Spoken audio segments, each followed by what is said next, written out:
નો drugs society અંતર્ગત Uttarayan VIP circle નજીક omelette નામની દુકાનમાં માદક પદાર્થ ગાંજો રાખી વેચાણ કરતા બે ઇસમોને 66.62 ગ્રામના જથ્થા સાથે ઝડપી પાડી વધુ પૂછતાછ હાથ ધરી છે. નો ડ્રગ્સ સુરત સિટી અંતર્ગત ઉત્તરાયણ પોલીસે વીઆઈપી સર્કલ એલિટા સ્ક્વેરની બાજુમાં સીએમ આમલેટ નામની દુકાનમાંથી 66.62 ગ્રામ ગાંજાના જથ્થા સાથે બે યુવકોની ધરપકડ કરી છે.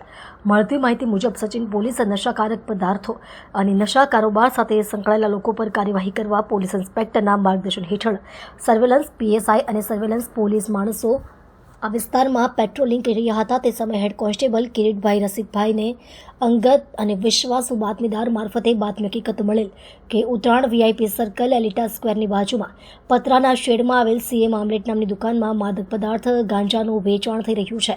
જે અનુસંધાને પોલીસ ટીમે બતાવેલી જગ્યા પર છાપો મારી મોહિત જ્ઞાનેશ્વર મહાજન અને ચિરાગ સાગર સોલંકી પ્રતિબંધિત 66.62 ગ્રામ ગાંજો, મોબાઈલ ફોન, રોકડ સહિત કુલ રૂપિયા 18,901નો મુદ્દામાલ કબજે કરી વધુ પૂછતાછ હાથ ધરી છે.